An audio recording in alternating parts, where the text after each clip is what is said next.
In grandfather's bungalow was an old peepal tree which has grown through the compound wall and had spread into the garden on our side and over the road on the other side. दादाजी के बंगले में एक people का पेड़ था। भारत देश में पहले नॉर्मली बहुत लोगों के घर में पीपल का पेड़ हुआ करता था और पीपल की पेड़ की जो ब्रांचेस है ना वो बहुत बड़े एरियाज में फैल जाती है। और दादाजी के घर के पीपल के पेड़ की ब्रांचेस इतनी बढ़ गई थी कि वो कंपाउंड वॉल को तोड़कर बाहर आने लगी थी। मीन्स चारदीवारी से बाहर निकल के बगीचे तक और दूसरी तरफ सड़क तक फैल गई थी।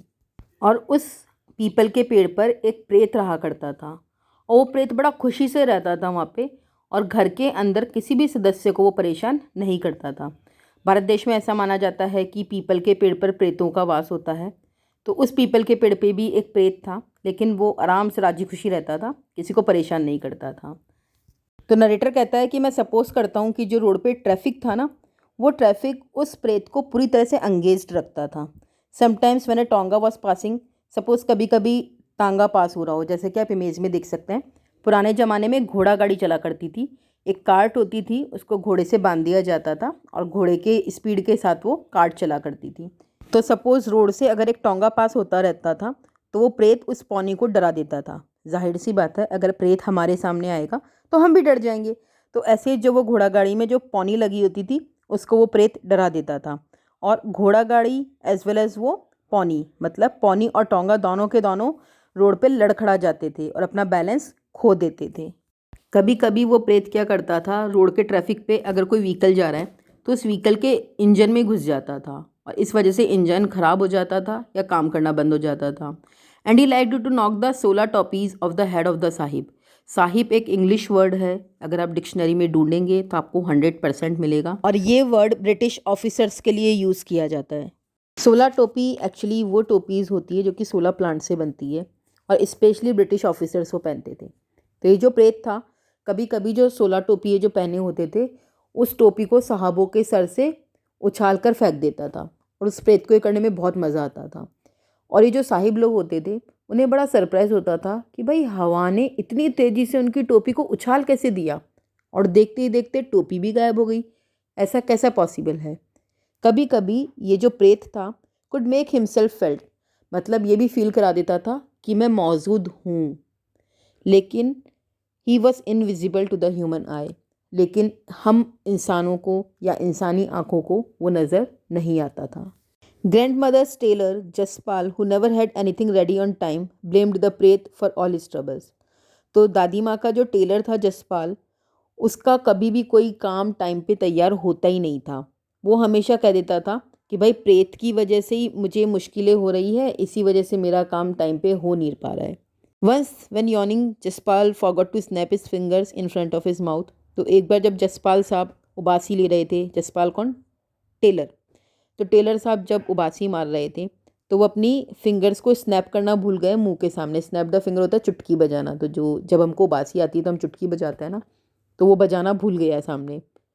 और जब भी पीपल ट्री के नीचे आप खड़े हो तो ये कंपलसरी है कि अगर आप उबासी मार रहे हो तो आपको कहीं ना कहीं स्नैप द फिंगर करना पड़ेगा, तो वो भूल गया। तो प्रेत बिना किसी डिफ़िकल्टी के उसके अंदर घुस गया। किसके अंदर? जसपाल के मुंह के अंदर। Since then Jaspal had always suffered from tummy upset, और उस टाइम से लेके जसपाल आज तक टमी अपसेट से परेशान है, मतलब उसके पेट में गड़बड़ हो गई है। और वो क्यों हुई है? क्योंकि प्रेत उसके मुंह से उसके पेट में एंटर हो गया था। But he had left our family alone until one day the peepal tree was cut down. हमारी फैमिली को भूत ने, प्रेत ने बड़े आसानी से आराम से छोड़ रखा था, लेकिन एक दिन पीपल का पेड़ कट गया तो उसके बाद हमारी ही परेशानियाँ स्टार्ट हो गई। देखते हैं कैसे। It was nobody's fault except of course that grandfather had given the public works department permission to cut the tree which had been standing on our land. तो ये किसी की गलती नहीं थी, क्योंकि एक बार दादाजी ने, जो पब्लिक वर्क्स डिपार्टमेंट थी, उनको परमिशन दे दी कि भाई ये पीपल का पेड़ आप काट दीजिए, क्योंकि ये उनकी लैंड पे खड़ा था। और जो पब्लिक वर्क डिपार्टमेंट थी वो उस रोड को थोड़ा सा चौड़ा करना चाहती थी, लेकिन वो जो ट्री था वो एज वेल एज जो वॉल थी, जो दीवार थी, वो रास्ते में आ रहे थे। अगर आपको ध्यान हो तो हमने बिगनिंग में पढ़ा था कि जो पेड़ था वो अब इतना बढ़ गया था कि वो वॉल तोड़ के बाहर आने लगा था। तो पब्लिक वर्क डिपार्टमेंट को वॉल भी थोड़ा सा पार्ट काटना था, प्लस वो ट्री भी हटाना था, तो हटा दिया उन्होंने। In any case not even a ghost can prevail over the PWD। भले उस घोस्ट ने कितनी भी प्रैंक करी हो, कितनी भी शैतानियाँ करी हो, लेकिन PWD के सामने उसका जोर नहीं चल पाया। But hardly a day had passed when we discovered that the pret deprived of his tree had decided to move to the bungalow. एक दिन भी पास नहीं हुआ तब हमें पता पड़ा कि भाई जो प्रेत था उसका घर कौन सा था, वो पेड़ उसका घर था। अब वो पेड़ तो कट गया, तो उस प्रेत ने डिसाइड किया कि अब मैं बंगलो के अंदर जाके रहूँगा। And since a good pret must be bad in order to justify his existence, he was soon up to all sort of mischief in the house. तो एक अच्छे प्रेत की क्या निशानी है कि भाई उसको थोड़ा बुरा बनना पड़ता है ताकि जस्टिफाई हो पाए कि उसकी एग्जिस्टेंस घर में है, ये पता पड़ पाए कि वो घर में मौजूद है। तो एक अच्छे प्रेत को थोड़े से बुरे काम करने पड़ते हैं ताकि वो अच्छा प्रेत कहला सके, प्लस उसको अपनी एग्जिस्टेंस प्रूफ करने के लिए कुछ तो घर वालों के साथ करना ही था। क्योंकि पहले तो वो रोड वालों को परेशान करता था, उनके ऊपर प्रैंक्स करता था, उसको बड़ा मज़ा आता था।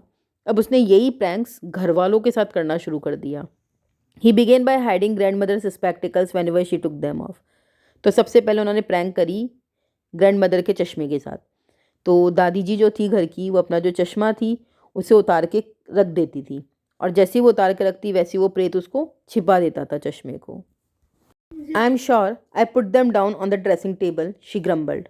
और जो दादी थी वो बड़ी बड़बड़ाती हुई कहती, मुझे अच्छे से याद है, मैंने मेरा चश्मा ड्रेसिंग टेबल पर रखा था। A little letter they were found balanced precariously on the snout of a wild boar whose stuffed head was mounted on the wall। तो कुछ टाइम के बाद उन्होंने देखा कि जो ये चश्मा था वो कहाँ मिलता था, एक वाइल्ड बोर होता है जंगली सुअर, तो एक जंगली सुअर का स्नाउट था।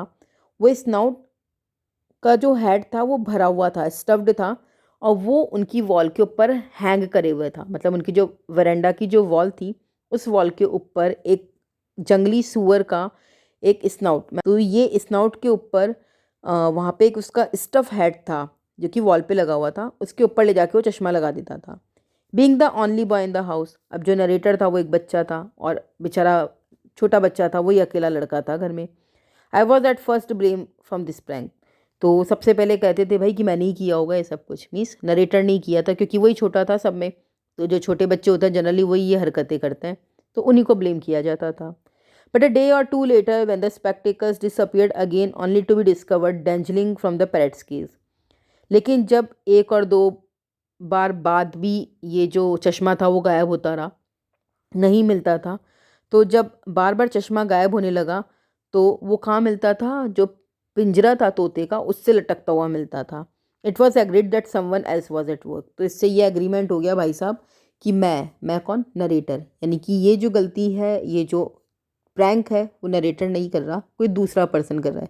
तो इससे हमको एक आइडिया और लगता है कि हो सकता है वो जो तोते का पिंजरा था ना वो बहुत हाइट पे होगा, और एक बच्चा उस पिंजरे को तो छू नहीं सकता क्योंकि वो हाइट पे होगा, तो वो चश्मा वहाँ ले जाके कैसे लटकाएगा। तो नरेटर इस ब्लेम से तो फ्री हो गया कि कम से कम वो तो दादी का चश्मा नहीं छिपा रहा था, कोई और था जो ऐसा कर रहा था। तो घोस्ट ने फिर दादी माँ के बाद दादाजी को पकड़ा। अब दादाजी की बारी आ गई। He went into the garden one morning to find all his prized sweet peas snipped off and lying on the ground. तो दादाजी एक सुबह गार्डन में गए तो उन्होंने देखा कि उनके जो मीठे मटर हैं वो टूटकर ज़मीन पर पड़े हैं।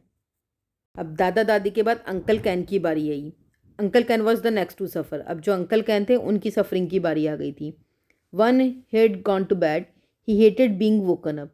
उनको बड़ा गुस्सा आता था कि अगर वो एक बार सोने चले जाए और उनको कोई नींद से जगा दे तो बड़ा गुस्सा आता था उनको। तो एक मॉर्निंग वो ब्रेकफास्ट टेबल पे आए और बड़े दयनीय दिख रहे थे, और उनकी जो आंखें भी थी वो बहुत रेड दिख रही थी और उसमें पानी था, या तो वो कम सो पाए थे या फिर बहुत थके हुए थे। और उन्होंने आते ही कंप्लेन करी कि भाई मैं पूरी रात 1 मिनट भी नहीं सो पाया। Every time I was about to fall asleep the bed clothes would be pulled off the bed. तो उन्होंने कहा मुझे पूरी रात इसलिए नींद नहीं आई कि जैसे ही मैं सोता तो पलंग से बिस्तर फिसल जाता। मुझे 1 दर्जन बार फर्श से बिस्तर वापस उठाने के लिए नीचे उतरना पड़ा। फिर उन्होंने मुझे बहुत बुरी नज़रों से देखा। किसको देखा? नरेटर को। मीन्स ऐसे देखा धमकी भरी नज़रों से, क्योंकि उनको भी लगा जरूर ये जो काम है बच्चे का ये इस नरेटर ने ही किया है। But I had an alibi, I was sleeping in grandfather's room, I said. लेकिन मैंने कहा भाई मेरे पास एलिबी है, मैं दादाजी के रूम में सो रहा था। ये मैं कौन है? नरेटर, छोटा बच्चा जो कि इस स्टोरी को नरेट कर रहा है। एलिबी क्या होता है कि सपोज़ कभी आपको कोई ब्लेम करे लेकिन उस वक्त आपके पास ये प्रूव करने के लिए रहे कि मैं जब घटना हुई थी या वारदात हुई थी कि मैं वहाँ पे मौजूद नहीं था। तो ये एक स्टेटमेंट देना या फिर एविडेंस देना या फिर फैक्ट देना कि ये प्रूव कर सके कि जो पर्सन था वो दूसरी जगह पे था जब क्राइम हुआ था, ताकि वो गिल्टी ना कहलाए, दोषी ना कहलाए। That's right said grandfather. दादाजी ने कहा, हाँ ये बच्चा बिल्कुल सही बोल रहा है। मैं बहुत कम सोता हूँ रात में, और अगर ये नींदों में चलता भी तो मुझे पता चल जाता, मैं जग जाता। और ग्रैंड मदर ने फट से गैस कर लिया कि ये तो वही घोस्ट है, वही प्रेत है पीपल ट्री का। सबसे पहले तो उसने मेरे स्पेक्टिकल्स के साथ प्रैंक किया, फिर उसके बाद स्वीट पीस के साथ किया, और फिर अब कैन्स के बैड क्लोथ्स के साथ किया। अब देखते हैं कि वो नेक्स्ट क्या करता है, मुझे सरप्राइज़ है। We did not have to wonder for long. हमें ज़्यादा देर वेट नहीं करना पड़ा और ज़्यादा देर का सरप्राइज़ नहीं था। Vases fell off tables. तो जितने भी वासेस, जो फूलदान थे, वो टेबल से नीचे गिर गए। जो वॉल्स पे तस्वीरें लगी हुई थी वो भी गिर गए। Parrot feathers turned up in the teapot while the parrot himself let out indignant squawks in the middle of the night.